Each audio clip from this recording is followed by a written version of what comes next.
Baik Bapak Ibu sekalian dan juga para santri yang dirahmati Allah, sebelum acara dimulai, di sini saya ada sedikit challenge buat Bapak dan juga para santri semua. Kita akan main games dulu atau challenge dulu, di mana ini akan melihat seberapa konsentrasi Bapak Ibu sekalian dan juga para santri. Karena di sore hari ini momen-momen di mana pikiran kita pengen jalan-jalan, pengen keluar, pengen ke Bajar ya dan sebagainya. Nah, saya ingin melihat konsentrasi Bapak dan juga para santri sekalian. Siap untuk dicek konsentrasinya? Oke. Jadi gamenya seperti ini. Ketika nanti saya akan menyebutkan dua huruf, nanti Bapak dan juga para santri, baik itu putra ataupun putri, tibalik putra ataupun putri, nanti akan menyebutkan 3 kata. Saya 2 huruf, Bapak para santri sekalian nyebutin 3 kata. Ya, biar lebih paham saya kasih contoh. Misalkan saya nyebut huruf, 2 huruf, yaitu ki. Berarti Bapak dan hadirin sekalian harus menyebutkan 3 kata yang awalnya dari huruf ki. Contoh misalkan kilat. Terus apa lagi? Apa? Kilam. Terus apa lagi? Dan sebagainya lah ya. Paham ya? Paham? Nah, di sini saya ada 2 mic. Nah, mic ini salah satu mic ini akan diberikan kepada Bapak dan para santri sekalian. Ya, yang diberikan mic ini oleh saya maka harus menyebutkan 3 kata dengan cepat. Ya, paham ya Bapak-bapak? Siap untuk dicek konsentrasinya? Siap. Oke, saya akan memberikan 2 huruf. Apa ya?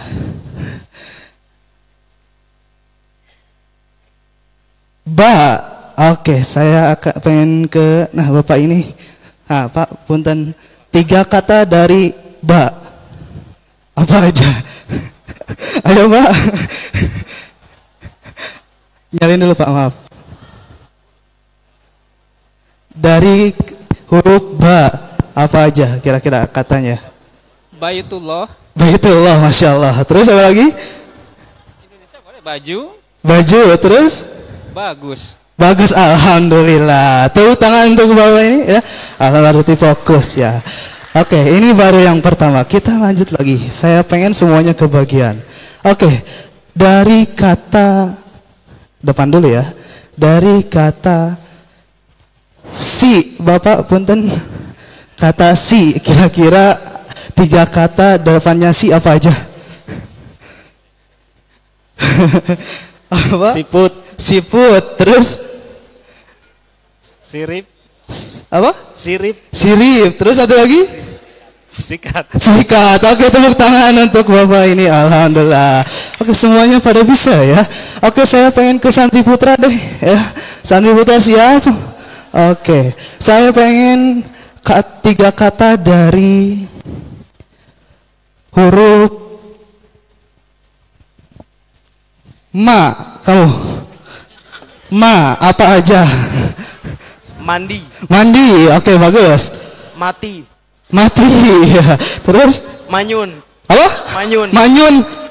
Oke, tepuk tangan dulu dong. Ya, alhamdulillah. Oke. Tadi santri putra, sekarang saya pengen ke santri putri. Santri putri, siap.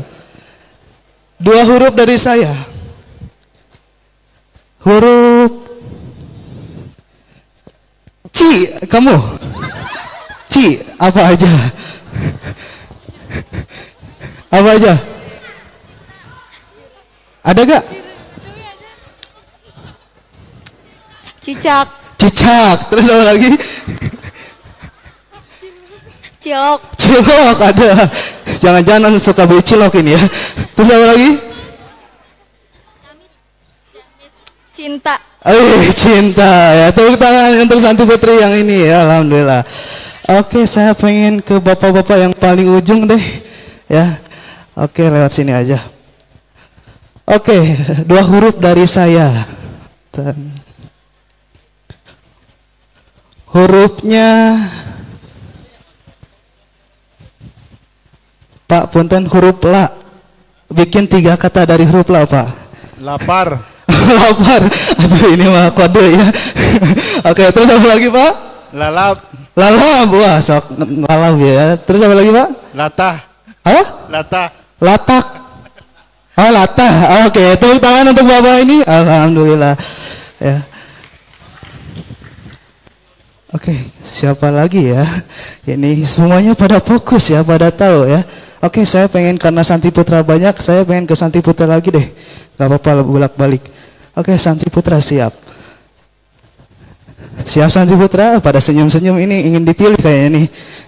Oke, 2 huruf dari huruf ke belakang aja. Dari huruf ni, kamu. Huruf ni, ya 3 kata sebutkan. Nila. Nila, terus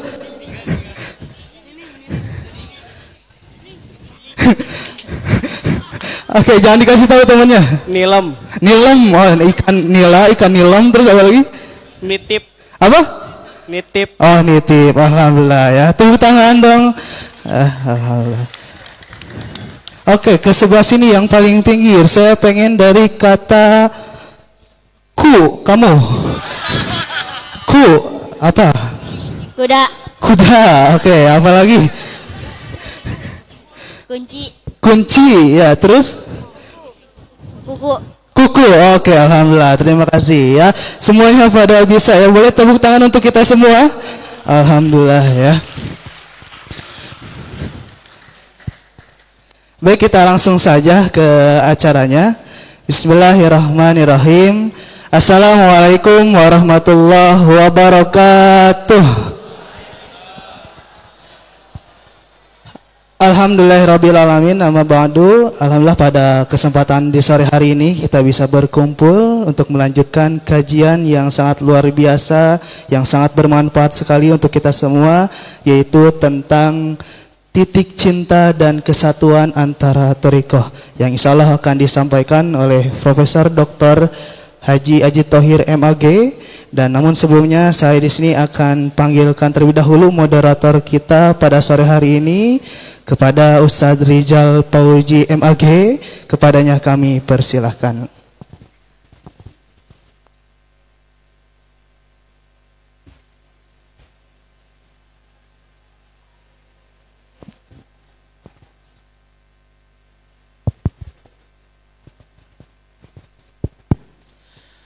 Bismillahirrahmanirrahim. Assalamualaikum warahmatullahi wabarakatuh.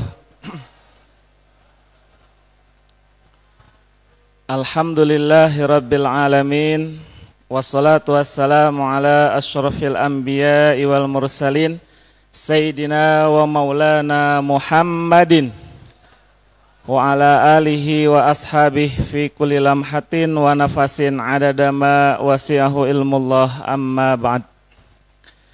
Al-Mukarram wal-Muhtaram Murabbir Ruhina wa Mursyidina Asy-Syekhul Akbar Syekh Muhammad Fatur Rahman radhiyallahu an, damat barakatuhu wa tala umruh, antunawir qulubana binuri ma'rifatik wa tuhariqa qulubana binari syikaya arhamar rahimin. Yang kami hormati para peserta kajian pada sore ini, setelah kita melaksanakan sholat asar berjamaah, para masyayikh dari berbagai thariqah, alhamdulillah luar biasa semangat sekali. Walaupun sudah dari pagi bahkan dari malam mengikuti kegiatan Kota Supi Nusantara. Tadi pagi mengikuti kegiatan Liko Mahabbah, telah mengadakan musyawarah ya, merumuskan konsep-konsep mendasar dari sebuah thariqah mu'tabarah. Dan pada sore ini alhamdulillah para masyayikh sudah standby ya, menunggu kegiatan kajian pada sore ini. Mudah-mudahan diberikan kesehatan dan kekuatan, juga keberkahan. Amin ya Allah ya Rabbal Alamin. Yang kami hormati juga Bapak, Ibu, para santri, mahasantri, santriin dan santriyah yang juga terlihat semangat sambil menunggu pemateri atau narasumber. Kita akan coba mengenalkan ya CV beliau ya sambil menunggu. Beliau Profesor Dr. Kiai Haji Ajid Thohir MA adalah beliau yang pertama sebagai Ketua ICMI Jawa Barat, ya, pernah menjadi Ketua ICMI Jawa Barat. Kemudian beliau juga adalah Wakil Ketua PWNU Jawa Barat. Beliau juga Ketua Umum Lembaga Dakwah Thariqah Qadiriyah wa Naqsabandiyah Suryalaya. Kemudian juga beliau Ketua Umum Matan. Matan adalah mahasiswa ahli Thariqah An-Nahdiyah. Kemudian beliau juga sebagai Ketua Komisi Pengkajian dan Pengembangan MUI Jawa Barat. Kemudian beliau juga adalah Ketua Prodi Pascasarjana Sejarah dan Kebudayaan Islam di UIN Sunan Gunung Jati Bandung. Kemudian beliau juga Ketua Yayasan Islam Darussalam di Cileunyi Bandung ya, Permata Biru Cileunyi Bandung. Kemudian Wakil Direktur Bidang Akademik dan Kelembagaan di Pascasarjana UIN Sunan Gunung Jati Bandung. Itu di antara aktivitas beliau ya, selain menjadi dosen di Pascasarjana UIN Sunan Gunung Jati, beliau juga aktif di berbagai. Selamat datang kepada narasumber kita, alhamdulillah sudah datang.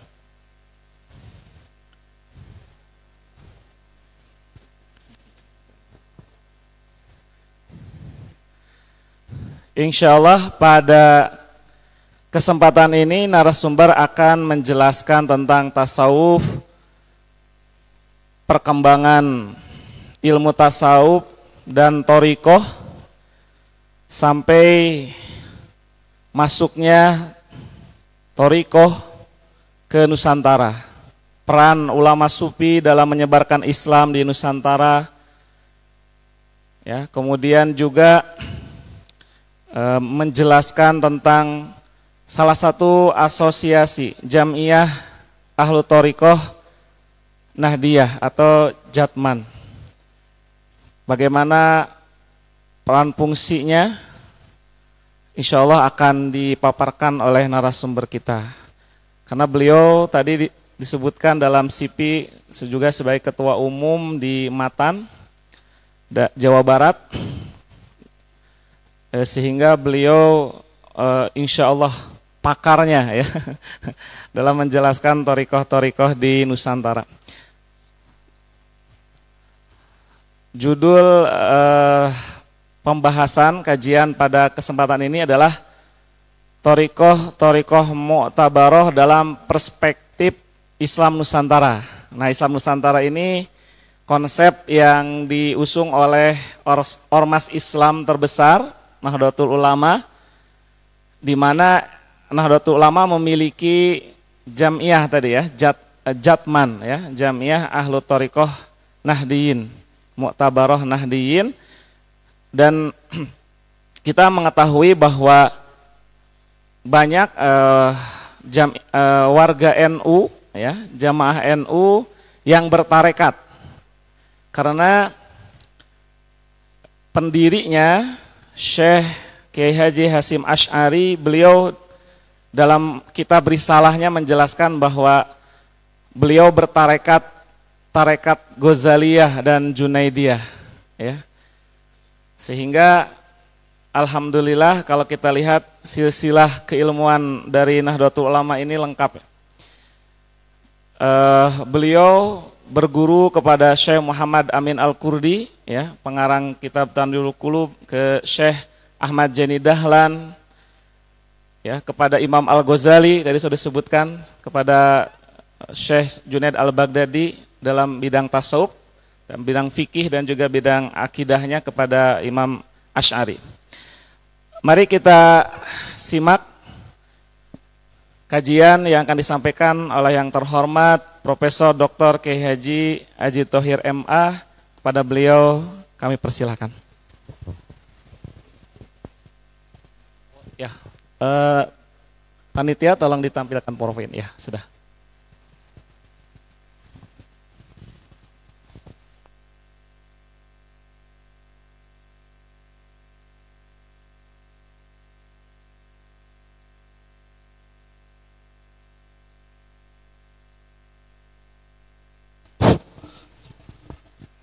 Assalamualaikum warahmatullahi wabarakatuh. Hamdan lillah nahmadu wa nasta'inu wa nastaghfiruh wa na'udzu billahi min syururi anfusina wa min sayyiati a'malina. May yahdihillahu fala mudilla lahu wa may yudlil fala hadiyalah. Asyhadu an la ilaha illallah wahdahu la syarika lah. Arsala rasulahu bil huda wa dinil haqq liyudhhirahu 'alad dini kullihi wa kafa billahi syahida. Ilahi anta maksudi wa ridhaka matlubi a'dini mahabbataka wa ma'rifataka. Subhanaka la ilma lana illa ma 'allamtana innaka antal alimul hakim. Allahumma shalli ala nabil hashimi Muhammadin wa ala alihi wasallam taslima ma ba'du. Ayuhal mukarramun, para asatidz, para masyayikh yang saya muliakan, para pengurus yayasan Pondok Pesantren Idrisiyah, wabil khusus Syekhunal Murabbi Syekh Ahmad Fatur Rahman Syekhul Akbar, pada saudara moderator yang saya hormati, saya banggakan, ikhwan dan akhwat yang rahimakumullah, yang dimuliakan Allah. Atas kudrat iradat Allah saya bisa bersilaturahim di tempat liqa, di tempat yang mulia ini, dalam rangka memberikan pengalaman sedikit dari apa yang sudah saya kaji, saya teliti berkaitan tentang perkembangan tasawuf dan thariqah di dunia Islam hingga masuk ke wilayah Indonesia atau wilayah Nusantara, sehingga kita bisa dipertemukan pada hari ini generasi yang sekian ratus generasi, kita turunan umat akhir zaman kita ini, karena kita masih hidup di zaman ini. Ketika mereka yang hidup itulah umat akhir zaman. Langsung saja materi yang ingin saya sampaikan adalah berkait tentang thariqah-thariqah mu'tabarah perspektif Islam di Nusantara. Di kita ini ternyata banyak sekali jenis-jenis thariqah. Sebenarnya thariqah-thariqah yang ada di dunia Islam itu semuanya bermuara dari Rasulullah SAW dalam metode atau manhaj di dalam pengembangan diri untuk mengenal Allah, wusul ilallah. Semua dari Rasulullah SAW. Makanya hampir semua thariqah mengambangkan dua model saja, zikir dan sholawat. Secara garis besar di semua thariqah pasti itu melaksanakan zikir dan sholawat. Dua arus utama ini ibarat dua kepak sayap. Zikir dan sholawat ini bagaimana kita di thariqah-thariqah manapun itu selalu mengajarkan zikir dan sholawat. Persoalan tazkiyatun nufusnya itu nanti berproses di dalam dua amalan ini. Tasawuf dan thariqah tentu sudah Bapak Ibu sekalian banyak mendengarkan, ya. Pengenalan tentang tasawuf itu adalah ilmu yang sangat luas, komprehensif, tetapi teknisnya ada di thariqah. Bagaimana menurunkan pengalaman dari ilmu itu, dari ilmu menjadi amal itu di thariqah. Maka thariqah itu adalah bagaimana merasakan berprosesnya tasawuf di dalam diri seseorang. Thariqah yang ada ini adalah cara mengimplementasikan ilmu tasawuf itu sendiri. Jadi ibarat dua sisi mata uang, thariqah dan tasawuf itu adalah berbicara ilmu, wacana. Tetapi thariqah sudah masuk pada pelaksana. Maka bagaimana merasakan zikir, enaknya zikir, itu ada di dalam thariqah. Maka thariqah itu ibarat sains dan teknologinya. Sainsnya itu adalah ilmunya itu di tasawuf, teknologinya di pelaksanaannya ataupun di aplikasiin di thariqah. Maka tidak mungkin orang bicara tasawuf tanpa menggunakan thariqahnya itu. Hanya dia wacana saja. Di thariqah itulah orang merasakan bagaimana bertasawuf. Apa substansi tasawuf itu? Ya, para ulama telah memberikan banyak definisi. Tentu salah satu di antara ini saya ambil dari Syekh Abdul Qadir Isa, Haqaiqu Anit Tasawuf, bahwa tasawuf itu adalah ilmu yang tentang bagaimana membersihkan diri, jiwa kita ini. Bagaimana meluruskan akhlak kita yang sesungguhnya. Bagaimana mengaktifkan ya zahir dan batin kita untuk menuju kebahagiaan yang abadi. Karena ada bermacam-macam kebahagiaan dalam diri manusia itu. Dalam Imam Al-Ghazali dalam Kimia Sa'adah itu ada beberapa kebahagiaan dalam diri manusia. Sa'adatul bahimiyah, sa'adatul siba'iyah, sa'adatul syaitoniyah, dan sa'adatul malakiyah. Nah, malakiyah ini, kebahagiaan manusia ini adalah ada juga kebahagiaan kebinatangan. Enak makan, enak tidur, ada orang sudah bahagia. Ya. Makan dan tidurnya enak, sudah bahagia orang itu. Kebahagiaan bahimiyah.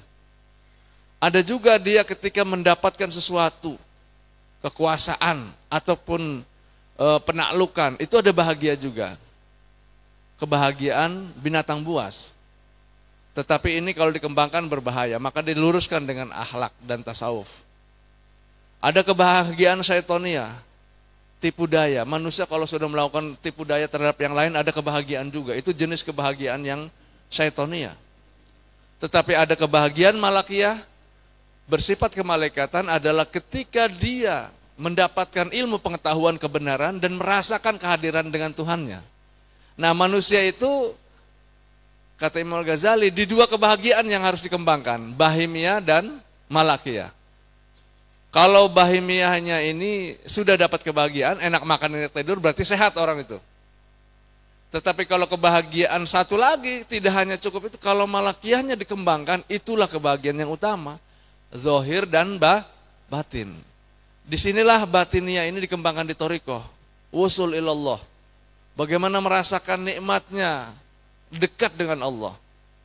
Nah, inilah tasawuf, tarekat. Bapak Ibu sekalian, di dalam sejarahnya thariqah ataupun tasawuf dan thariqah ini sejak lama. Sebenarnya Rasulullah SAW itu sendiri mengembangkan keislaman dengan zahir dan batinnya. Para sahabat-sahabat yang dididik oleh Rasulullah, ada kitab nama Rijal Haulan Nabi, tulisan Khalid Muhammad Khalid, bahwa ada 60 sahabat dipotret dari berbagai sisi, tetapi substansinya mereka mendapatkan cahaya Muhammad Rasulullah SAW. Maka cahaya sahabat-sahabat ini adalah ibarat bayangan Rasulullah. Jadi ada dalam teori Ibnu Arabi itu ada tanzih wa tasbih. Ada zatnya, ada bayangannya. Zatnya itu adalah sesuatu yang intinya. Bayangannya adalah dari zat itu sendiri. Makanya mursyid dan murid itu bayangan dari mursyidnya. Rasulullah SAW ini adalah zatnya Islam dan membayangi pada para sahabat itu. Nah, kalau kita potret dari 60 sahabat itu karakteristiknya memiliki cahaya-cahaya Rasulullah.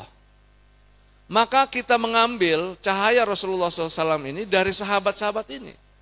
Bagaimana mengamalkan Islam juga dengan ruhaninya. Maka disinilah kenapa pengajaran tasawuf itu sebenarnya berangkat dari pengajaran yang diajarkan oleh Rasulullah SAW. Menghadirkan Allah di dalam hati sanubari Muslim itu adalah sebagai sebuah fardu ain. Makanya nanti di kalangan para ulama bahwa orang mengambil sanad thariqah itu adalah fardu ain. Ya. Kalau nabi itu adalah sudah dekat dengan Allah tentu, para nabi-nabi itu, tapi umat manusia itu perlu didekatkan dengan penciptanya. Itulah lewat thariqah. Nah, fase sahabat itu adalah fase yang sangat ideal bagaimana Rasulullah mendidik ya sebagai murabi, sebagai nabi, sebagai pendidik jasmani dan rohani akhlak para sahabat. Nah, ini sudah kita sepakati para ulama-ulama salafus soleh mengambil bagaimana cara mendidik Rasulullah tentang rohani Islam di kalangan para sahabatnya. Nah, tetapi pada periode berikutnya para tabi'in ya. Ini fase 100 tahun berikutnya adalah Islam sudah mulai mengembang dari wilayah Jazirah Arabia, kemudian dari Makkah Madinah berkembang lagi masuk ke wilayah yang lebih luas lagi, ke wilayah Damaskus, ke Mesir, masuk ke wilayah luar Islam termasuk Persia. Ini umat Islam sudah mulai bersentuhan dengan dunia luar. Nah, disinilah ketika pemerintahan dinasti Amawiyah, ya, dinasti Amawiyah 750 tahun sekitar abad ke-8 itu umat Islam menyebar dan menguasai wilayah-wilayah dunia lainnya. Dan disitulah ghanimah masuk ke wilayah Damaskus. Disitulah mulai tergodanya kaum muslimin dengan harta yang melimpah dari ghanimah-ghanimah ini menjadi sebagai sebuah kebanggaan dan parameter. Bukan lagi rohaniah Islam dan akhlak yang menjadi kebanggaan, malah materi. Akibat kemenangan kaum muslimin 100 tahun berikutnya menaklukkan wilayah-wilayah Mesir, wilayah Syria, wilayah Damaskus, wilayah Irak. Semua ghanimah itu masuk ke wilayah Damaskus. Dan disitulah terjadi krisis. Orang mengukur standar kebahagiaan dan standar kesuksesan dari materi. Berapa jumlah kekayaannya. Akibat ghanimah-ghanimah ini efek dari kemenangan kaum muslimin. Maka di kalangan para ulama tabi'in ya, Sa'id bin Musayyab misalnya, Hasan al-Basri, Imam Ja'far Shadiq. Nah, mereka memikirkan tentang bagaimana terlenanya kaum muslimin terhadap materialisme ini. Maka disinilah mulai gerakan sufisme ini lahir. Secara respon terhadap zaman. Makanya sufi itu, as-sufi waladun fi zamanihi. Sufi itu anak zaman yang merespon zaman. Maka lahirnya sufisme itu, kenapa dari Imam Hasan al-Basri melahirkan konsep zuhud? Karena memang untuk menyetop ketergodaan kaum muslimin terhadap ghanimah-ghanimah ini. Maka dia rem dengan zuhud. Zuhud itu seperti anti pada dunia. Konsep zuhud saat itu untuk bentuk revolusi dari kaum sufi untuk menyetop agar kecenderungan hati untuk tidak terlalu terlena terhadap materi. Maka konsep zuhud pada awal itu adalah memang anti terhadap materi dunia. Nah, tapi mengalami perubahan fase pemahaman berikutnya. Zuhud di tangan Syekh Abdul Qadir Al-Jilani, zuhud di tangan Imam Asyadzili, zuhud di tangan para ulama thariqah diubah. Bukan zuhud itu dalam sikap, bukan anti. Saat itu adalah bentuk respon kebudayaan, respon pembentukan model untuk orang tidak terlalu terlena. Maka disetop dengan cara yang ekstrim. Imam oleh Hasan al-Basri. Itulah zuhud periode itu. Di tangan para ulama thariqah, zuhud diubah. Allahumma aj'alid dunya fi aidina wala fi qulubina, kan? Syekh Fathur Rahman selalu mengungkapkan ini. Ya Allah, jadikan dunia dalam genggaman, bukan di dalam hati sanubari. Hati sanubari adalah zat, ismu zat yang tertanam di sini. Nah, ini periode ini adalah periode awal 1 sampai 2 Hijriah itu adalah periode pembentukan sufi. Periode berikutnya 4 Hijriah ya sudah mulai muncul gagasan-gagasan konsep tentang moralitas, pengetahuan intuitif, hakikat sarana dan metode ruhaniyah. Itu Imam Al-Junaid Al-Baghdadi, Abu Yazid Al-Bustami, Imam Al-Qushairi membentuk keilmuan tentang tasawuf ini. Epistemologi sofistik mulai dikodifikasi, disusun sebagai sistem keilmuan sebagaimana ulumul hadis, fikih, ilmu tafsir, sama ilmu tasawuf juga muncul dengan periode ini, dengan ilmunya. Jadi ilmu tasawuf itu cukup tua juga sama dengan ilmu fikih. Kenapa mesti dibid'ahkan oleh mereka, oleh kaum salafi wahabi? Itu sama juga, lahirnya sama dengan ilmu fikih, ilmu hadis, ilmu tafsir, karena saat itu sedang semangatnya membentuk dari nilai-nilai kewahyuan dibentuk dalam bentuk keilmuan yang secara terstruktur, epistemologis, secara parsial, spesifik dan sebagainya. Ini sebenarnya ilmu kita ini adalah sama perkembangannya, ilmu tasawuf sama dengan ilmu-ilmu yang lain. Ya, fikih dan sebagainya, usul fikih, tafsir, hadis, ilmu kalam. Nah, fase berikutnya adalah fase abad ke-5 sampai 6 Hijriah. Sufisme memfokuskan integrasi ilmu kalam, fikih dan tasawuf di tangan Imam Al-Ghazali. Nah, Imam Al-Ghazali itu memadukan antara ilmu kalam, fikih dan tasawuf. Makanya Ihya Ulumuddin itu isinya selain fikih itu juga disusupi dengan ilmu tasawuf. Sudah zauqiyah. Nah, ini fase ini juga nanti dikembangkan, diturunkan oleh ulama-ulama thariqah. Syekh Abdul Qadir Al-Jilani dalam kitab Al-Ghunya li Tharibi Thariqil Haqnya, ataupun oleh Imam Sayyid Asyadzili, dikembangkan oleh para murid-muridnya. Nah, inilah fase periode thariqah. Jadi fase abad ke-5 ke-6 Hijriah. Jadi abad ke-5 Hijriah itu fase perkembangan thariqah. Nah, sebenarnya pada periode itu dulu Said bin Musayyab, Hasan al-Basri itu juga sudah jenis thariqah, adalah halakoh-halakoh yang pembentukan mentalitas futuwah para anak-anak muda untuk dididik di situ. Kemudian periode 6 abad ke-7 lahir perkembangan sufisme dalam bentuk teosofi. Karena pengalaman rohani itu pengalaman batin yang sangat esoterik namanya, pengalaman dalam. Maka pengalaman-pengalaman itu melahirkan ilmu. Lahirlah teosofi di tangan Ibnu Arabi, melahirkan gagasan-gagasan keilmuan yang sangat zauqiyah. Makanya akidah sudah khawasul khawas, dengan rasa. Makanya akidahnya kaum sufi itu dengan rasa selain logika. Nah, ketika diturunkan nanti oleh di kalangan thariqah tertentu yang menyusun tentang logika rasa ini, dipublikasi di kalangan awam, ini berbahaya. Karena mereka belum merasakan. Maka logika rasa ini, maka lahirlah pada abad ke-19 respon terhadap akidah kaum sufi ini, lahir akidatul awam. Wujud kidam bako itu dipublikasi kembali, disederhanakan akidahnya. Tidak di tangan Ibnu Arabi dan di tangan Al-Jilli itu terlalu tinggi untuk dikonsumsi masyarakat awam. Hanya orang-orang thariqah sebenarnya yang bisa mengkonsumsi itu. Karena sudah ada antara logika dan rasa. Maka disederhanakan, lahirlah akidatul awam, dipublikasi pada abad 19 itu, ya. Kitabul Barohin, Amul Barohin, kitab-kitab Sanusiyah. Itu adalah untuk menyederhanakan konsumsi ilmu kalam. Jadi kaum sufi itu terlalu tinggi dari pengalaman-pengalaman itu, ketika di pengalaman itu dituliskan. Sirrul Asrar Imam Al-Ghazali, fihi ma fihinya Ar-Rumi, atau kitab apa lagi ya, pengalaman itu fase yang di atas awam sebenarnya itu. Hanya orang-orang thariqah yang bisa mengkonsumsi itu.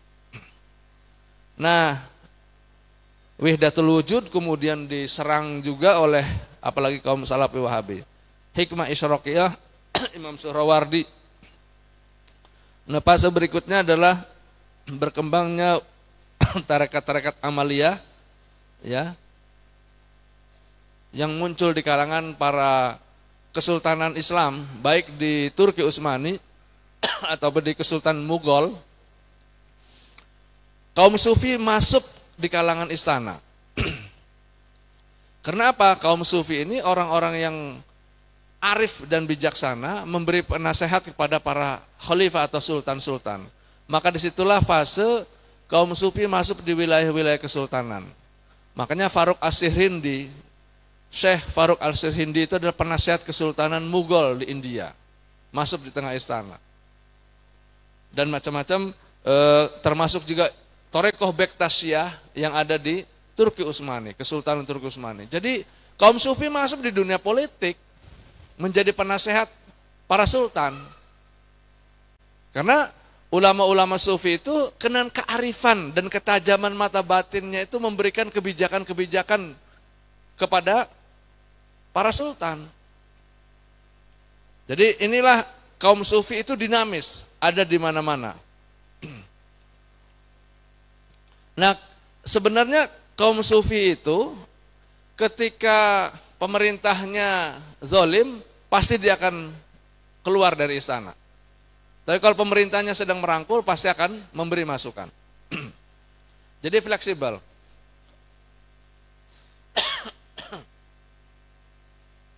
Jadi sebenarnya sufi dan politik itu sudah permainan yang sudah biasa dilakukan. Maka ulama-ulama sufi itu dia adalah, maka di dalam seorang mursyid itu adalah tajam di dalam siasahnya, hikmah dalam bahasanya. Jadi seperti ketika dalam politik dia mengerti tentang situasi sosial, kondisi sosial. Jadi betul-betul ilmu para ulama-ulama sufi itu.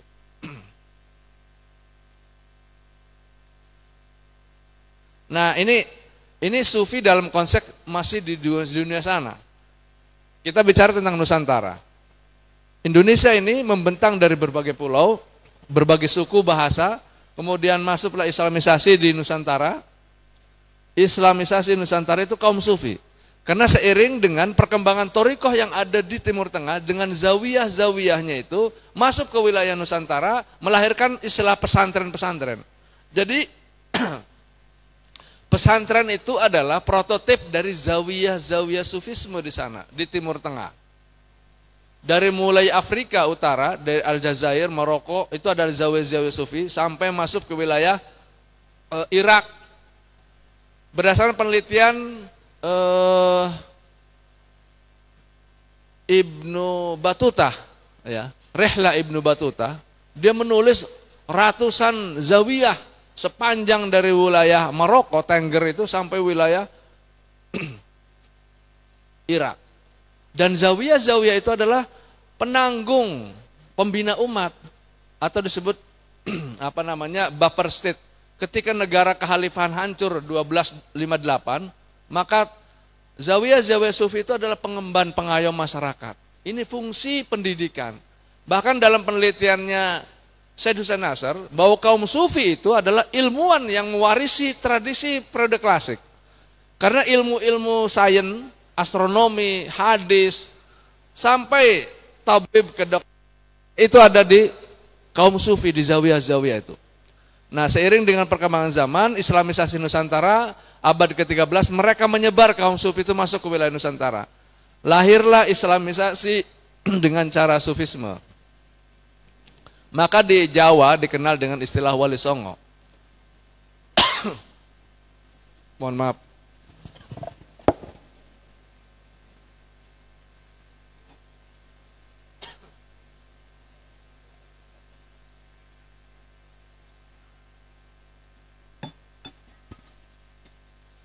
Bedanya sufi di Jawa dengan nanti sufi di Sumatera, sufi-sufi di Jawa ini mengislamisasi dalam bentuk kebudayaan. Membuat seni, membuat teknologi cangkul, membuat peralatan-peralatan kebudayaan dan sastra-sastra moral. Nah, berbeda dengan nanti sufi yang berkembang di wilayah Sumatera itu lebih banyak menulis tentang pemikiran-pemikiran sufisme. Ini yang membedakannya. Makanya Wali Songo itu Syekh Maulana Malik Ibrahim, ahli pertanian dan pengobatan. Syekh Raden Rahmat terkenal Sunan Ampel itu ahli pendidikan Islam. Yang pertama kali pendidikan pesantren itu di Sunan Ampel. Syekh Mahdum Ibrahim, Sunan Bonang, ahli gending seni. Raden Paku atau Sunan Giri ahli kesenian dan pendidik. Jadi lebih banyak kebudayaan. Karena apa? Yang dihadapi adalah Majapahit. Majapahit itu adalah kerajaan Nusantara yang sudah berdiri kokoh, permanen dengan sistem politik dan kebudayaannya. Maka dimulai gerakannya dari kebudayaan. Bertahap islamisasi dari arus bawah, bukan dari penaklukan. Inilah islamisasi di Jawa, dengan maka pola sufi Jawa itu adalah lebih pada seni budaya. Makanya gending atau seni sastra dan sebagainya itu adalah lahir dari tradisi sufisme. Kemudian Sesi Jenar yang kontroversi itu membuat kekayaan pemikiran di Jawa juga. Kemudian mulai dalam dunia politik, kaum sufi masuk di wilayah politik ketika Demak menguasai wilayah dan memerdekakan diri dari Majapahit. Kemudian berdirilah kesultanan pertama yang didampingi oleh para wali songo itulah Kesultanan Demak. Kemudian mengembang ke Cirebon, Sunan Gunung Jati. Beliau itu adalah ahli tata negara, ahli politik. Kemudian mengembangkan pula putranya di Banten, Sultan Maulana Hasanuddin Banten. Makanya konsepnya penembahan ratu. Penembahan ratu itu adalah ya dibagi sebagai embah, seorang ulama, ratu sebagai ibu. Jadi dia bisa merangkul rakyatnya. Ya kan konsep umat itu kan dari akarnya umun, amama dan imam. Kata ini dalam akar kata dari umat itu mengandung kata umun, ibu. Nah model kemursidan itu adalah seperti ibu, merangkul semua potensi orang. Dari preman sampai jenderal, dari santri sampai kiai sampai semua dirangkul. Dia seperti ibu. Dia harus luas itunya tuh, aisannya tuh, lahir aisan dalam bahasa Sunda itu. Umun. Kemudian amama punya visi, punya gerakan. Apa gerakannya? Membuat moralitas, meningkatkan kualitas akhlak dan sebagainya. Ada imam, ada kudwah. Maka dalam toriko pasti kudwah. Dari kudwah ini melahirkan keteladanan, uswah dan sebagainya. Kalau untuk Rasul uswah, untuk para ulama itu kudwah. Nah Sultan Maulana Hasanuddin itu juga penembahan ratu. Dia sebagai raja, sultan, dia juga sebagai ulama. Makanya torikoh yang dikembangkan beliau itu diduga adalah, kalau enggak kubrawiyah, adalah syatoriyah. Tapi kemungkinan adalah kubrawiyah karena lebih tua. Para wali ini jelas memberi pengaruh terhadap yang luar biasa terhadap corak Islam khususnya di Jawa. Nah kemudian Sufi Nusantara yang mulai Aceh sana, Hamzah Fansuri itu mulai menulis. Jadi tradisi Sufi yang ada di Sumatera lebih pada intelektualitas, menulis kitab-kitab tasawuf. Beliau adalah pengamal Thariqah Qadiriyah, menulis kitab-kitab yang sangat teosofis, yang sangat dalam, Asrarul Arifin, Syarabul Asyikin, ya. Al-Muhtadi, Ar-Rubai dan sebagainya. Itu adalah bentuk pengalaman-pengalaman rohani. Asik memang pengalaman rohani ini. Murid-muridnya Samsudin Sumatera nih, nanti Syekh Abdul Muhyi yang mengembangkan di sini juga ada murid-murid dari Syekh Hamzah Fansuri. Ini sastra yang dibangun atau yang ditulis oleh Sufi. Nah, termasuk Syekh Samsudin Abdullah As-Sumatrani, masa kesultanan muda di Aceh itu juga mengembangkan tulisan-tulisan banyak sekali.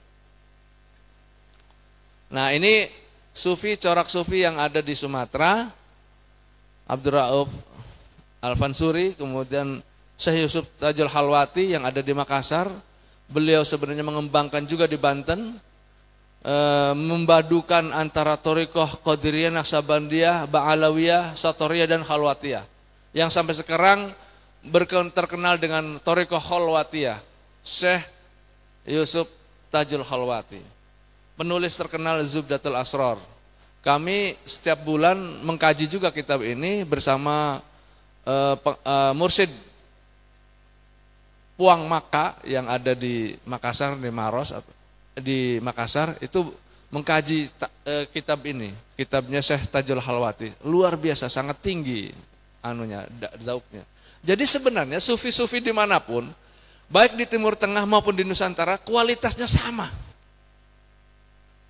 Isinya, substansinya tidak kalah dengan sufi-sufi Timur Tengah. Di dalam pemikiran, di dalam gagasan, di dalam corak pemikirannya.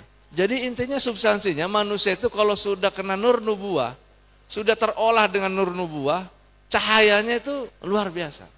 Ada kesamaan.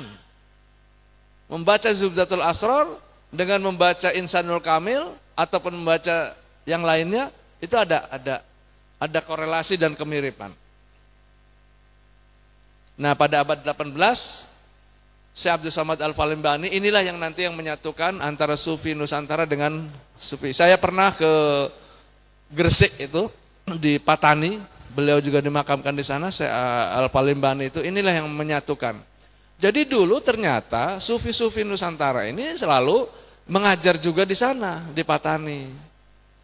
Ada masjid Gresik ya di Patani itu yang dibakar oleh pemerintah itu ternyata polanya sama dengan masjid-masjid yang ada di Demak, masjid yang ada di Banten, masjid yang ada di Cirebon. Pola arsitekturnya sama.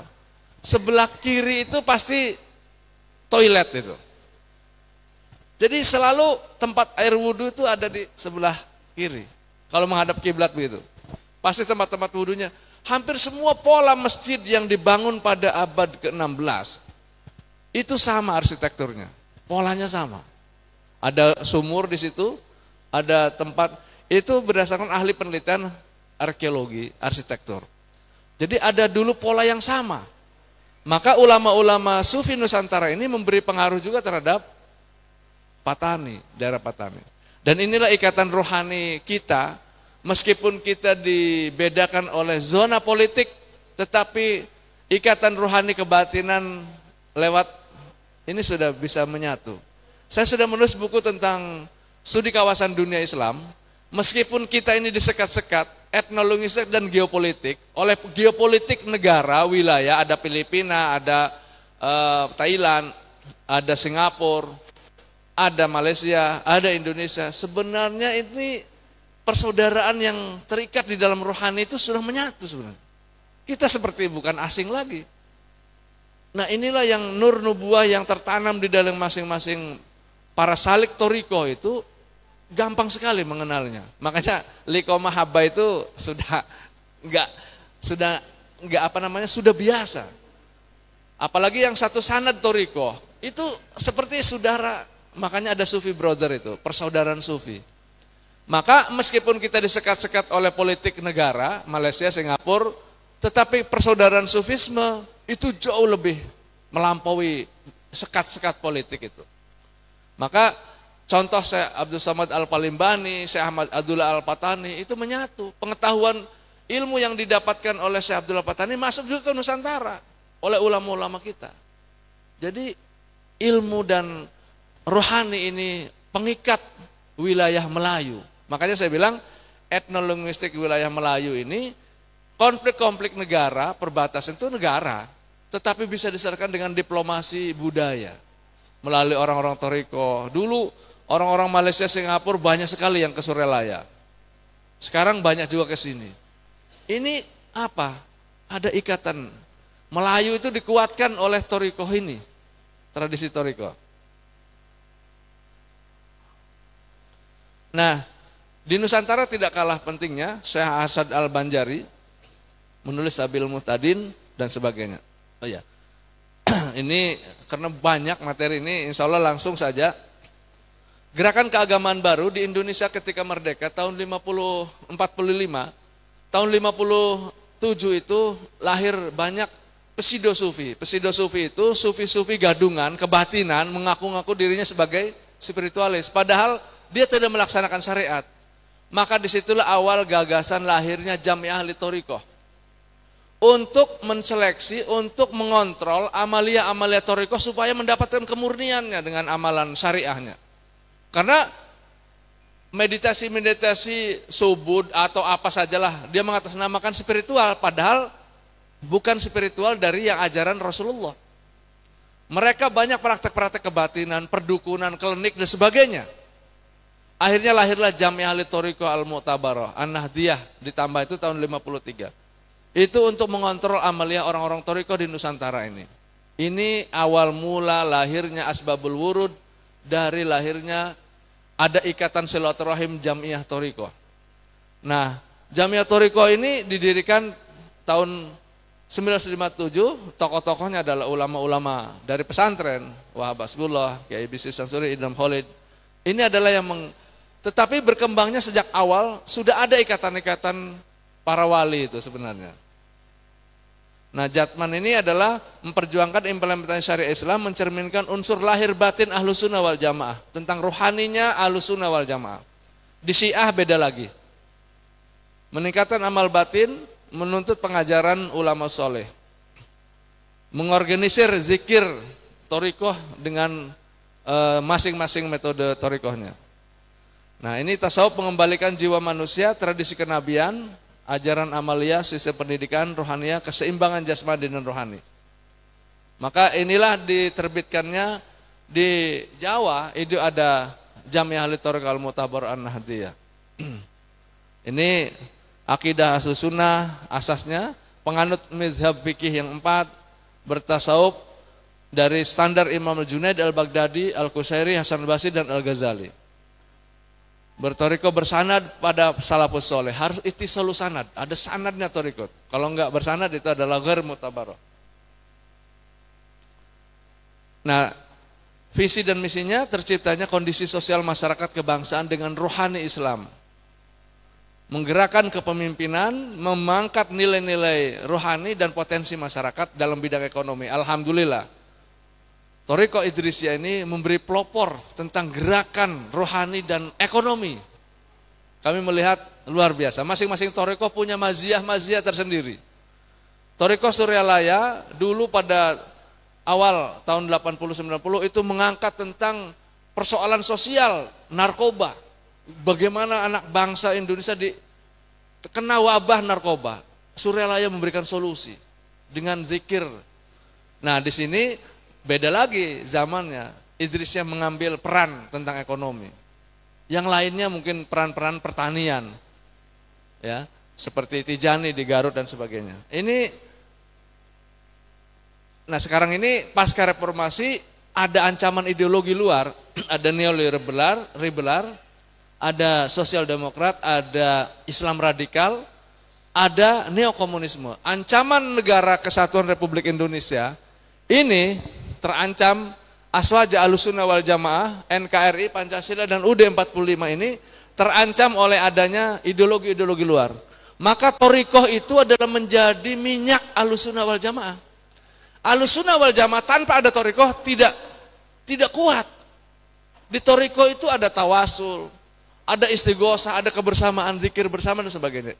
Maka refleksi Ahlus Sunnah wal Jamaah itu ada di thariqah. Sangat KW1 lah kira-kira begitu. Nah, ini ancaman-ancamannya. Barangkali itu saja yang bisa saya sampaikan tentang peran thariqah dari masa ke masa Islam Nusantara ini menjadi warna. Para peneliti barat seperti Martin van Buren sangat senang mengamati thariqah-thariqah di Nusantara ini. Demikian kurang lebihnya, mohon maaf, mohon terlalu panjang karena materinya sangat panjang berbicara tentang Sufi Nusantara di wilayah Asia. Demikian, terima kasih. Terima kasih kami aturkan kepada narasumber. Subhanallah, tidak terasa ya, sudah 50 menit. Ya, 50 menit kita menyimak, tidak terasa, sungguh tidak terasa. Enak ya, karena yang memaparkannya pakar di bidang ilmu sejarah dan kebudayaan Islam. Oke, sudah kita menyimak dari awal sampai masuk ke peran thariqah ya, termasuk ancaman NKRI barusan. Barangkali ada yang mau bertanya. Subhanallah, sudah angkat tangan ya. Angkat tangan, silahkan panitia bisa dibantu. Nama dan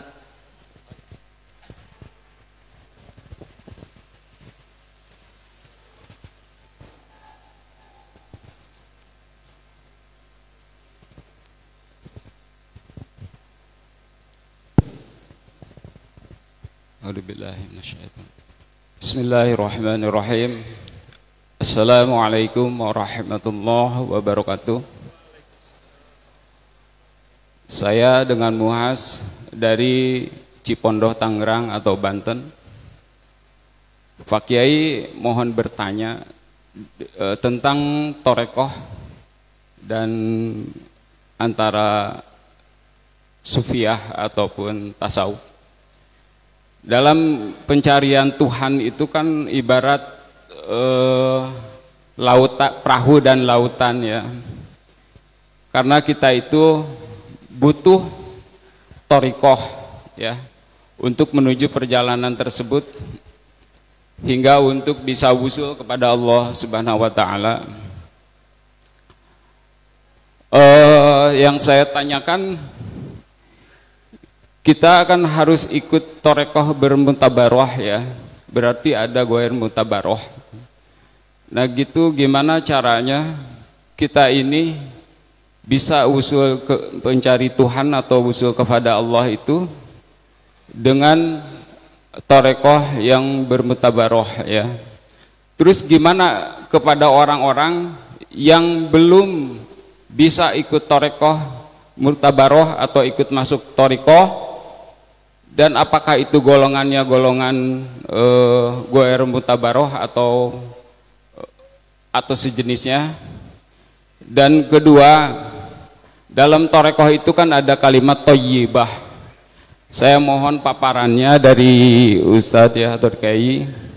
Yang betul itu gimana ya cara menempatkan kolbunya atau lufnya atau kolbunya, atau dalam arti lagi ada latifahnya. Mohon kalimat thayyibah la ilaha illallah itu dari mana ke mana dulu hingga kita bisa betul-betul wusul dengan Allah Subhanahu wa taala.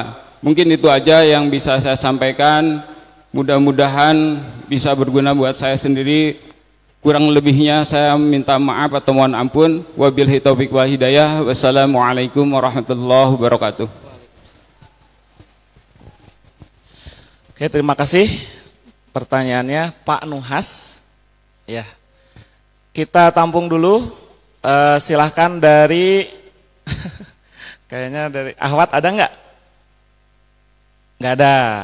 Silakan Bapak. Ya, Assalamualaikum warahmatullahi wabarakatuh. Waalaikumsalam. Nama saya Ahmad Royani dari Jakarta. Saya ingin tanya Pak Kiai, ada hal menarik. Saya penggemar buku-buku Syekh Imam Hasan Al-Banna. Di situ tertulis ya, kalau setiap beberapa waktu ada mursid am, ya, Ikhwanul Muslimin, ya, karena kan gerakan Ikhwanul Muslimin ini adalah gerakan Islam politik ya di berbagai negara, termasuk Indonesia, dan termasuk yang pengaruhi pemikiran gerakan Islam di Palestina, Hamas. Nah saya tanyakan, apakah istilah mursid am di Ikhwanul Muslimin, apakah mereka juga termasuk ada jemaat termasuk gerakan Thariqah? Itu aja Pak Kiai. Terima kasih. Mohon maaf sebelumnya. Assalamualaikum warahmatullahi wabarakatuh. Baik, yang pertama dari Pak Nuhas tadi ya, tentang metode bagaimana cara usul dengan melalui thariqah mutabaroh, dan bagaimana kondisi umat yang belum bertarekat, begitu ya. Silakan. Ini pertanyaannya sangat berat ini ya, pertanyaan tentang kaifiyah wusul ilallah. Mestinya pertanyaan langsung ditanyakan ke mursyid. Saya bukan mursyid, saya sebagai pengamat sosial saja, sebagai sejarawan. Yang saya dapatkan dari mursyid saya tentang kaifiyat wusul ilallah itu ya, pertamanya adalah talqinu dzikri. Talqin dzikir itu adalah bagaimana menanamkan nur nubuah di dalam hati sanubari kita. Masing-masing thariqah punya cara yang berbeda tentu tentang cara kaifiyat dzikirnya. Kalau yang saya dapatkan, karena saya langsung dari pengersa Aba Anom, adalah zikir yang kami ambil sanadnya adalah thariqah Qadiriyah wa Naqsabandiyah. Saya lahir di Banten dan keluarga saya thariqah Qadiriyah wa Naqsabandiyah juga. Sebenarnya kami sejak kecil sudah tradisi Qadiriyah wa Naqsabandiyah. dari jalur buyut saya langsung kepada Syekh Ahmad Syekh Abdul Karim Al-Bantani, kemudian pada Syekh Ahmad Khatib Sambas. Beliau ini yang menggabungkan beberapa thariqah. Ada thariqah Qadiriyah wa Naqsabandiyah, ada zikir jahar, ada zikir khafi. Nah, tentu di sini beda lagi. Zikir jahar mungkin ya. Ada juga khafinya kan. Nah, cara kami menanamkan di masing-masing thariqah beda. Tetapi talqinu dzikri, ilbasul hirqah yang tadi dibahas di Multaqa Mahabbah itu adalah cara-cara bagaimana sanad itu, sanad ruhani menyatu antara tetesan dari faidnya Rasulullah kepada sahabat, kemudian terus tabi'in, tabi'in, sampai kepada mursyid yang sekarang untuk menanamkan nur nubuwah. Makanya yang menanamkan talqin dzikir itu bukan orang sembarangan, orang-orang yang ditunjuk, ma'dzunun, yang diizinkan oleh mursyidnya. Maka cara kaifiatnya ya macam-macam. Ada yang selaman, ada yang dulu saya mendapatkan talqin zikir Qadiriyah wa Naqsabandiyah dari kakek saya. Itu lutut saya dipadukan dengan lutut mursyid. Sama seperti kaifiatnya tafaul dari Rasulullah ketika ditanya oleh malaikat Jibril itu yang mengadukan lututnya. Itu sentuhan, ada yang salaman, ada yang tidak salaman. Kalau jama'i kan salaman semua nggak bisa. Ada juga saya menyaksikan Habib Muhdar, kawan saya, dari mengambil sanad Syadziliyah dari Habib Lutfi, itu megang semua kain dan sebagainya. Itu cara tadi juga sudah dibahas Multaqa Sufi. Ada yang salaman, ada yang megang tali, surban bersatu di sana. Macam-macam. Itu uslub ya, teknik-teknis. Yang penting secara psikologis masuk. Psikologisnya harus masuk ketika talqin itu kan. Nah, caranya macam-macam mursyid itu. Nah, tapi yang ditanamkan apa? Nur nubuwah, kalimat pokok. La ilaha illallah. Zikir nafi wal isbat. Ada juga yang ismuzat, Naqsabandi. Allah, Allah, Allah. Ini adalah zikir yang masuk di dalam hati sanubari. Nah, kalau cara kaifiat memasukkannya itu berproses. Latifah-latifah ini ada 7 di dalam para ulama. Kami baca dalam Fathul Arifin karya Syekh Ahmad Khatib Sambas bahwa latifah-latifah itu duduknya di posisi badan kita ini, ada di bawah. Setelah ini 2 jari di sini, ada di atasnya, di atas susu. Ini sama. Kemudian latifatul akhfa di dalam hati sanubari yang terdalam. Zikir itu terus ditembakkan di sini juga. Kalau zikir Qadir Naqsabandiyah cukup di sini. Illallah, la ilaha illallah di sini, di bawah. Tetapi ditambah dengan latifah-latifah yang lain, itu adalah masuk di dalam titik-titik ini. Dan itu adalah masing-masing prerogatif ada di mursyid untuk menanamkannya. Makanya seorang ini sudah layak untuk naik makom zikirnya latifatul akhfa, latifatul sirri, latifatul qalab. Ini ada latifatul nafas. Ini latifatul nafas ini bagaimana otak diajak zikir ini. Ini paling berat ujiannya di sini.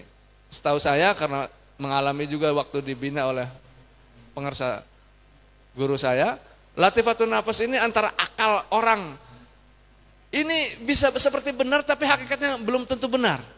Karena nafsu ada juga di latifatul nafas ini. Makanya cara berpikir kaum sufi itu mencari hakikatnya tidak hanya dengan logika tapi dengan rasa juga. Makanya tarikannya dari sini, dari nafsu ini ditarik ke atas. Makanya simbol zikir di Qadiriyah itu dari bawah pusar, simbol pusar itu sumber nafsu ya. Di bawah pusar ini sumber nafsu kan. Dari perut ditarik ke atas ke logika. Dari logika masuk ke dalam rasa. Illallah, la ilaha illallah. Tanamkan sedalam-dalamnya sih. Illallah, yang keras. Karena batu goflah ini harus dipecahkan oleh suara tarik jahar itu. Makanya Qadiriyah itu zikir jahar. Sayyidina Ali yang sanad yang utamanya. Nah, nanti khofinya itu dari Sayyidina Abu Bakar dipadukan. Itu cara di dalam Qadiriyah. Terus saja terus. Berapa ribu zikir yang terus dilantumkan untuk. Nah, itu di Idrisiyah mungkin punya beda lagi. Karena yang saya tahu ya apa yang saya alami, apa yang saya ketahui saya sampaikan. Apa yang belum tahu itu wilayah-wilayah perlu dibeda lagi. Kenapa wirding darwis ada juga? Berputar gitu kan, zikir berputar. Itu dari Rumi, beda lagi. Jadi masing-masing toriko itu yang penting ada di caranya ada bersanad, ada gurunya sana. Nah, mu'tabaroh ger mu'tabaroh itu, yang mu'tabaroh itu adalah bersanad, kemudian syariah, akidahnya benar. Kalau yang ger mu'tabaroh itu adalah ada praktek-praktek ilmu hikmah sebenarnya, tapi dianggap sebagai toriko, belum memenuhi syarat rukun dari ilmu toriko. Maka orang sebenarnya ahli hikmah, tetapi sudah masuk di wilayah toriko. Makanya di Jamiah Mu'tabaroh itu menseleksi mana amaliyah khosois, mana ahli toriko. Amaliyah toriko itu ada syarat rukunnya, ada mursidnya, ada auradnya, ada kaifiat riyadoh dan sebagainya, macam-macam, kompleks itu. Ada murid yang banyak etikanya, hubungannya. Ada kitab Al-Anwarul Qudsiyah fi Qawaidis Sufiyah, Imam Asy'arani membuat sedemikian rupa tentang cara menjadi murid saja sudah berat kayak gitu. Ya kan? Kalau baca Al-Anwarul Qudsiyah fi Qawaidis Sufiyah, menjadi murid pun kita tidak layak kalau membaca kitab Al-Anwarul Qudsiyah fi Qawaidis Sufiyah itu. Ya jadi apalagi untuk jadi mursyid gitu. Wah, sangat sekali. Tapi itulah ilmu ya. Jadi tapi nyatanya Allah memberikan bimbingan juga. Ketika seseorang sudah kamil wa mukamil, kalau kamil saja sudah sempurna bagi diri untuk amaliyah itu, riyadoh itu sudah cukup. Tetapi bagaimana menjadi mursyid, kamilun wa mukamil, menyempurnakan orang lain. Nah ini beratnya. Makanya hubungan murid dengan mursyid ini sangat kuat. Bahkan kita ini gini, di kalangan saya tersentuh juga, jangan menjadi, pertama mungkin murid itu membanggakan mursyidnya. Tetapi jangan terus-terusan membanggakan mursyid. Bagaimana murid menjadi kebanggaan mursyidnya? Dibalik. Bagaimana sebagai murid harus menjadi kebanggaan mursyidnya. Dan ini yang berat. Untuk tahap pertama, banggakanlah mursyidnya. Nah ini, di toriko itu ada tahapan-tahapan. Ada mubtadi, mutawasid, ada muntahi. Nah, kita posisinya di mana? Ya ukur aja dengan diri sendiri gitu. Ukurannya ada di parameternya rasa kita. Nah, wusul ilallah ini adalah di bawah bimbingan mursyid. Makanya di dalam toriko itu kata di dalam pengantar Al-Munqidh Minad Dhalal, Syekh Muhammad Mustafa, ada dua model. Ada ihtiroki dan igtirofi. Ihtiroki itu ada hirqah. Ini toriko kayak gini hirqah. Ibarat, makanya mursyid itu ibarat seorang penanam. Seorang penanam sawah, peladang, dia mengawasi murid-muridnya itu seperti tanaman. Nur nubuwah itu ditanam di hati masing-masing, nanti ada yang berkembang tubuh bagus, ada yang tidak. Yang tidak itu biasanya yang punya banyak cacat dan punya banyak masalah. Punya akar-akar yang terlalu banyak. Dia tadinya punya gurunya ini, punya banyak guru yang ini menyelesaikan ini belum selesai. Tapi kalau yang polos ingin ditanam langsung bisa jadi langsung berkembang bagus. Maka di toriko itu ibaratnya perbandingannya sama seperti penanaman. Makanya ihtiroki, hirqah. Ada iktirofi itu otodidak dan itu jarang sekali. Otodidak itu mungkin bisa jadi adalah waliullah yang diciptakan tersendiri dia. Nah, umumnya karena dunia ini setengahnya ahli maksiat dan setengahnya ahli taat, bagaimana mursyid itu mengangkat sebanyak-banyak ahlu taat, makanya ahlullah. Maka guru mursyid itu berat tugasnya. Bahkan ketika seorang murid bertalkin kepada mursyidnya, mursyidnya akan menanggung amaliyah muridnya ini. Makanya jangan jadi beban mursyid jadi murid itu. Ini enak saja, sudah talkin tidak diamalkan, itu mursyid yang mengkodol wirid-wirid, doa-doa, zikir dan sebagainya. Jadi berat jadi mursyid itu. Makanya murid itu kadang-kadang enak-enak tidur, mursyidnya mendoakan, dia sedang tidur didoakan. Makanya mursyid itu jarang tidur itu karena mendoakan sebelum tidur murid-murid. Mengawasi, mengontrol. Sama seperti menanam. Ada rumput diambil, disirami semua, didoakan semua. Berat.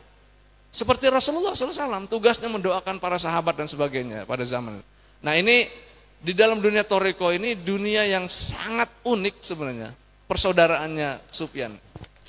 Nah inilah mu'tabar dan negara mu'tabar. Yang lain tadi apa? Oke, bagaimana kondisi umat yang tidak bertarekat ya? Ya ini kan mau hibah juga ya. Orang yang bertoriko itu adalah orang al-Mustafa yang terpilih.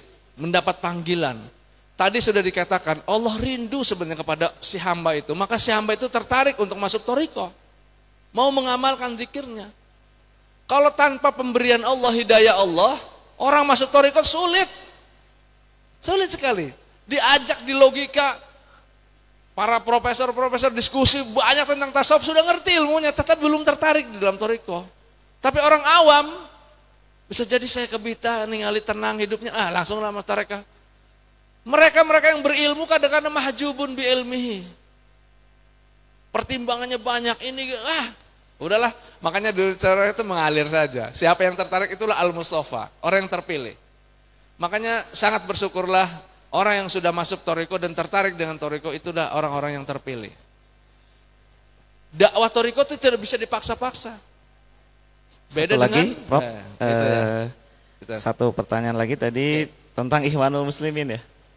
Istilah mursyid amnya ini apakah mursyid dalam istilah thariqah atau hanya istilah saja kebahasaan begitu ya? Oke. Mursyid di dalam Ikhwanul Muslimin. Ikhwanul Muslimin itu sebenarnya Syadzili ya. Dulu Syekh Hasan Al-Banna itu punya mursyid.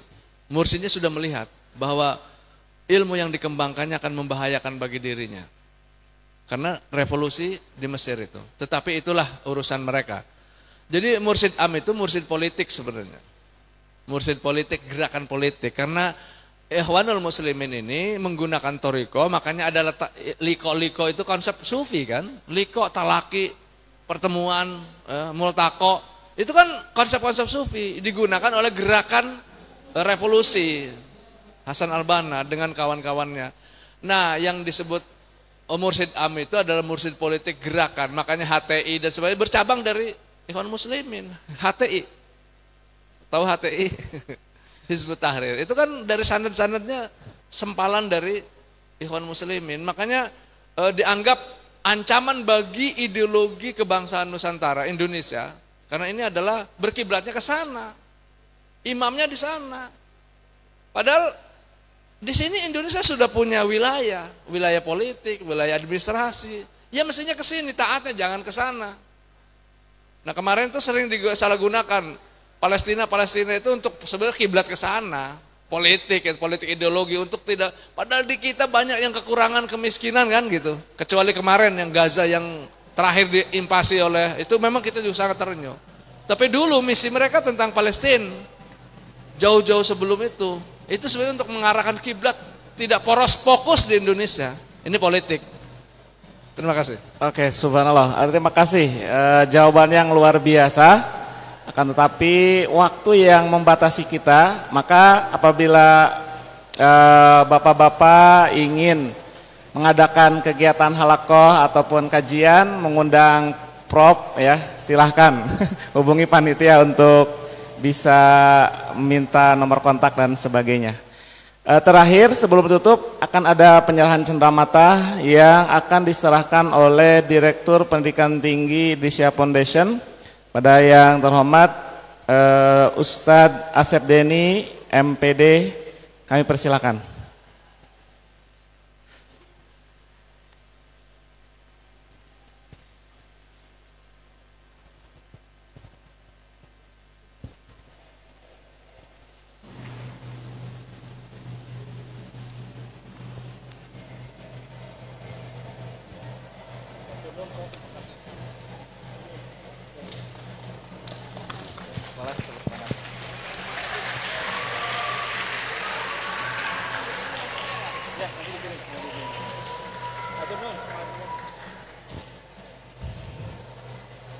Alhamdulillah kegiatan dari awal sampai akhir berjalan dengan lancar.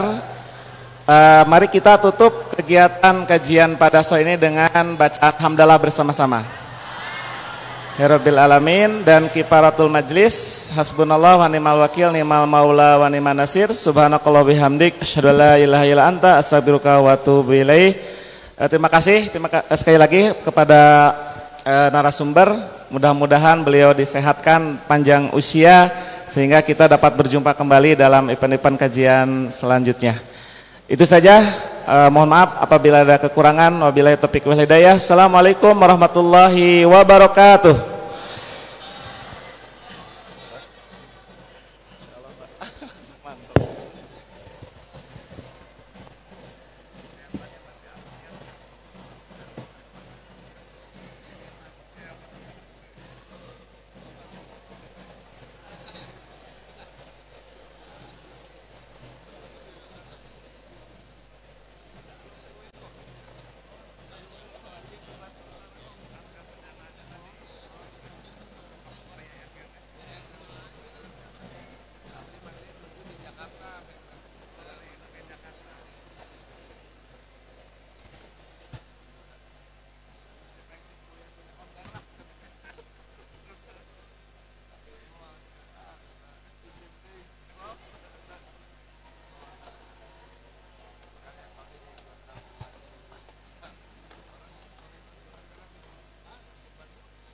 Prof, hatur nuhun pisan.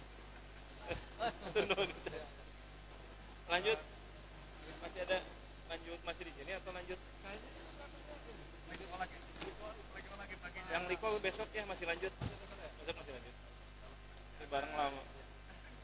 Nanti saya mendampingi lagi besok.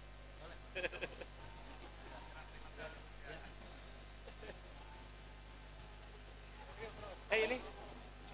Tadi jang.